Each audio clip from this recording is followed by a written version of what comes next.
जी। कभी हम मंदिर मस्जिद के मुद्दे पर चुनाव नहीं लड़ते हैं कि युवाओं की अगर कोई पार्टी है तो समाजवादी पार्टी है। सर्व समाज और विकास की बात करने वाले हैं। सारे समाज को लेकर के साथ चलने का ही नाम समाजवाद है। हम जो है सभी समाज को साथ लेकर चलेंगे और डेवलपमेंट की राजनीति ही सबसे बेटर राजनीति आज की 21वीं सदी में है।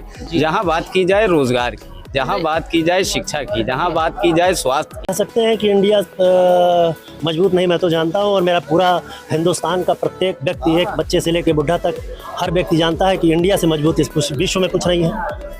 मैं पूरे उत्तर प्रदेश की बात कर रहा हूँ जी। तो सबसे ज्यादा शिलापट्ट शेड्स निर्माण से लेकर के तहसील स्तर तक जी समाजवादी पार्टी कार्यकाल के ही बनाए हुए हैं। हाँ।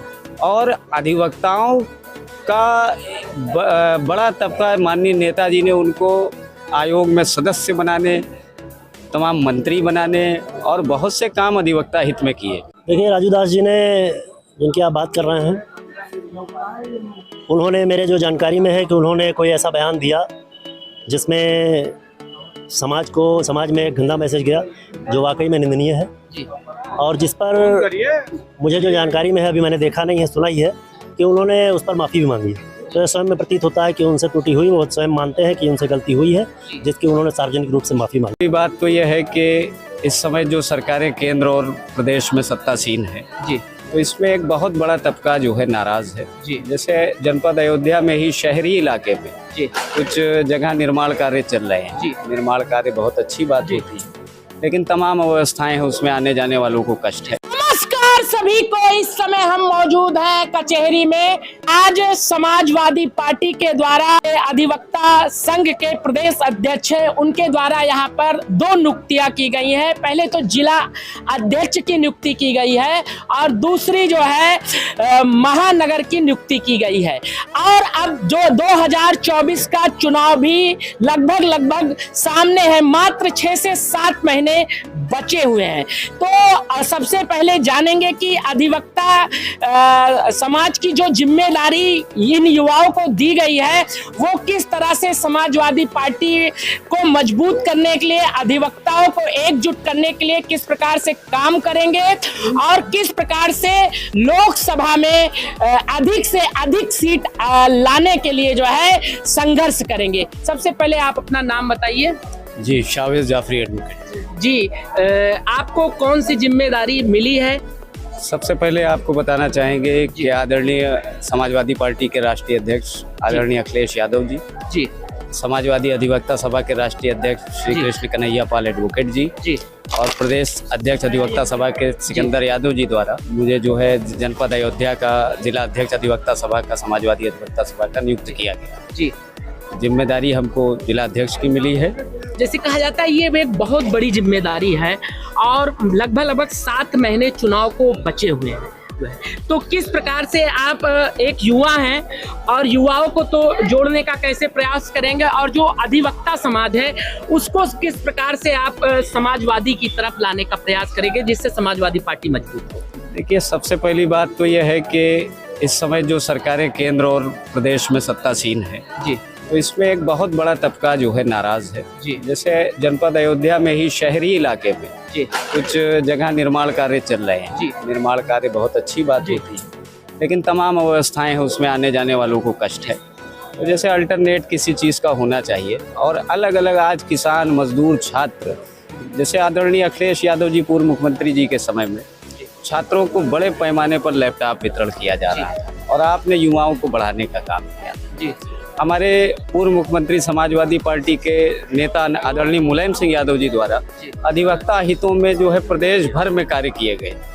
तो समाजवादी पार्टी हमेशा हर वर्ग, किसान, मजदूर, छात्र, नौजवान, अधिवक्ता सभी के हितों की बात करने वाली। भाजपा का ये मानना है कि 2012 से लेके 17 तक की आपकी सरकार थी, लेकिन जिस प्रकार से यहाँ अधिवक्ताओं के लिए व्यवस्था देखी जाती है उसमें कोई खासा काम नहीं हुआ है। तो विपक्ष कह रही है, ये बात सत्य है कि कुछ काम हुआ? जिस भी कचहरी में आप जाकर के देखेंगे, मैं पूरे उत्तर प्रदेश की बात कर रहा हूँ जी, तो सबसे ज्यादा शिलापट्ट शेड्स निर्माण से लेकर के तहसील स्तर तक जी समाजवादी पार्टी कार्यकाल के ही बनाए हुए हैं। हाँ।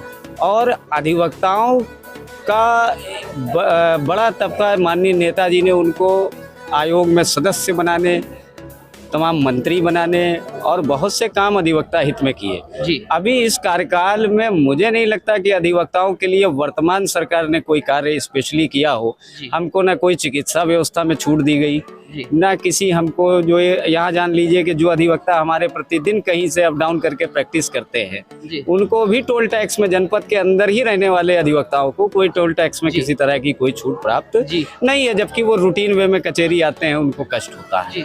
तो मेरा अपना विचार और जो सत्य है कि जो भी कार्य अधिवक्ता हित में किए गए हैं वो समाजवादी पार्टी के द्वारा ही किए गए हैं। यदि भविष्य में भी हमारी सरकार बनती है तो अधिवक्ता हित में और सर्व समाज के हित में अधिक से अधिक कार्य किया। और किस संकल्प को लेकर आप लोग इस बार मैदान में रहेंगे अधिवक्ता समाजवादी पार्टी का और एक खुला जो है संकल्प ये रहा है कि हम लोग जो है सर्व समाज और विकास की बात करने वाले हैं। सारे समाज को लेकर के साथ चलने का ही नाम समाजवाद है। हम जो है सभी समाज को साथ लेकर चलेंगे और डेवलपमेंट की राजनीति ही सबसे बेटर राजनीति आज की 21वीं सदी में है। जहां बात की जाए रोजगार की, जहां बात की जाए शिक्षा की, जहां बात की जाए स्वास्थ्य की। महानगर अध्यक्ष भी हैं और इन्हें पुनः महानगर का पद दिया गया है और इस समय प्रेजेंट टाइम में इन्हें जनता ने अपने क्षेत्र से पसंद किया है। इस समय पार्षद का भी नेतृत्व कर रहे हैं अखिलेश पांडे जी जो है। सबसे पहले आपका धन्यवाद हमारे चैनल में जी। आज आपको पुनः आप पर विश्वास जताया गया और आपको पुनः वही पद से नवाजा गया, इसके बारे में आप क्या कहना चाहेंगे? सबसे पहले तो मैं अपने समाजवादी पार्टी की राष्ट्रीय नेतृत्व, प्रदेश नेतृत्व, जिला नेतृत्व एवं महानगर कमेटी को धन्यवाद ज्ञापित करना चाहता हूं। हमारे जनपद के समस्त विधायकगण, पूर्व विधायकगण, समाजवादी पार्टी के पूर्व विधायकगण का धन्यवाद ज्ञापित करना चाहता हूं, जिनके रिकमेंडेशन पर मुझे पुनः समाजवादी पार्टी का महानगर अध्यक्ष का पद पुनः मुझे दिया गया और ये जिम्मेदारी सौंपी गई। तो आप युवाओं को कैसे जोड़ना चाहेंगे और किस प्रकार से युवाओं के हित के लिए आप काम करेंगे? देखिए, समाजवादी पार्टी में सदैव ही युवा शुरू से रहे हैं और युवाओं का जुड़ाव समाजवादी पार्टी से सदैव से रहा है। जैसा कि आप देख रहे हैं, मैं भी युवा हूँ, हमारे जिला अध्यक्ष महोदय भी युवा ही हैं और युवाओं को समाजवादी पार्टी ने जोड़ने का काम शुरू से किया है। युवाओं के लिए बहुत सारी व्यवस्थाएं भी समाजवादी पार्टी देती रही है। हमारे पूर्व मुख्यमंत्री आदरणीय राष्ट्रीय अध्यक्ष श्री अखिलेश यादव जी भी युवा ही हैं, तो इसलिए ये कहने में कोई संकोच नहीं है और इसको समाज भी समझ रहा है कि युवाओं की अगर कोई पार्टी है तो समाजवादी पार्टी है। जी, जैसे किस अभियान को लेकर आप अब की बार चुनाव में अखिलेश यादव जी के हाथ को मजबूत करने के लिए काम करेंगे? देखिए, हमारी पार्टी और हमारे राष्ट्रीय अध्यक्ष श्री अखिलेश यादव जी सदैव से डेवलपमेंट पर, स्वास्थ्य पर, रोजगार पर लड़ाई लड़े हैं। समस्त इन्हीं ज्वलंत मुद्दों को उठाए हैं जो समाज की एक सबसे मजबूत मुद्दे हैं। कभी हम मंदिर मस्जिद के मुद्दे पर चुनाव नहीं लड़ते हैं, कभी हम हिंदू। जैसे आपने कहा मंदिर और मस्जिद के मुद्दे पे आपने बात किया, तो आपकी पार्टी में केशवनाथ मौर्य जी हैं, आए दिन रामचरितमानस या तमाम चीज को लेकर कुछ ना कुछ बोलते रहते हैं और अभी इसी को लेकर राजू दास जी ने भी बयान दिया जो है। उसके बाद आप लोगों के द्वारा ज्ञापन दिया गया, पुनः उनका फिर बयान आया, तो उस पर आपकी क्या प्रतिक्रिया है?